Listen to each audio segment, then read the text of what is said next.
Hi guys, okay, let's roll. Today I want to lead you eventually to what I believe the future holds for our country. And to be honest, it's not good.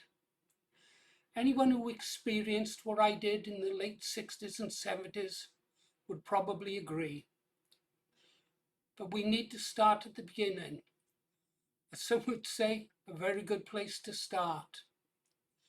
The year is 1968, and I've just returned to the United Kingdom after a little over 2 years in the Far East, serving aboard my first ship, HMS Bulwark. My duties were simple: man the radio, listen out for distress calls, stand watch on the flag deck, and, as action boy, run important signals around the ship to get them signed by the officer they were for. I must have been the fittest sailor in the fleet. We had a fleet then, and with a carrier that size, that says something. In harbour, I manned the ship's telephone exchange. It was a good happy ship, the Rusty Bee as we called her. She was held together by Red Admiralty paint, and as baby sailors, I was 16, 17 then, we were often called to chip away the rust.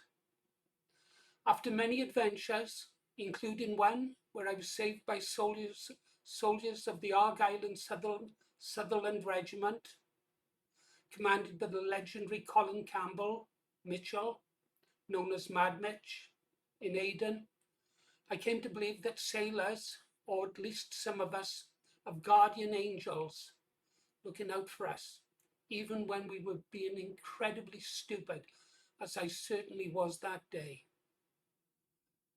Oh. But I'm getting ahead of myself.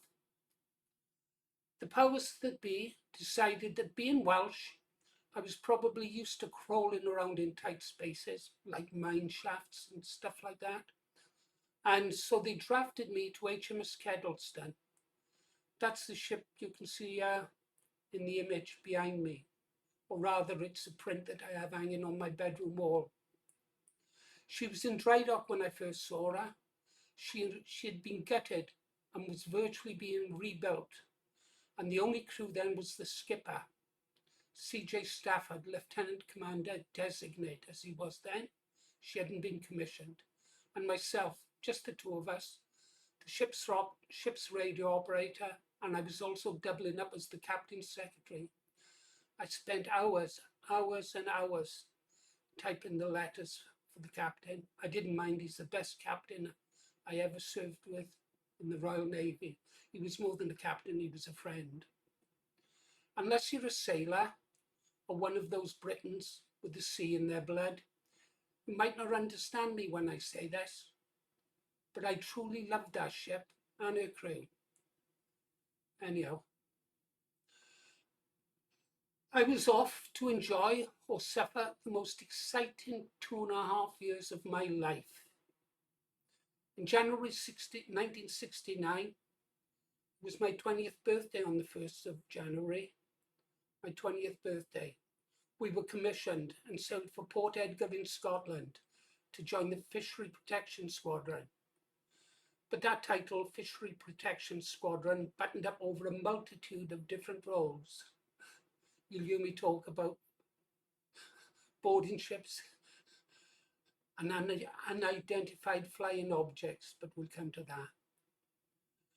I'll tell you about them in the next video.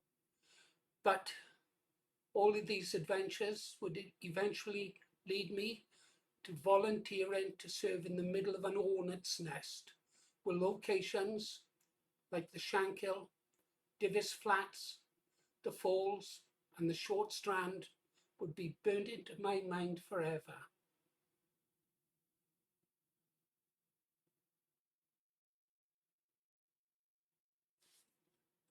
And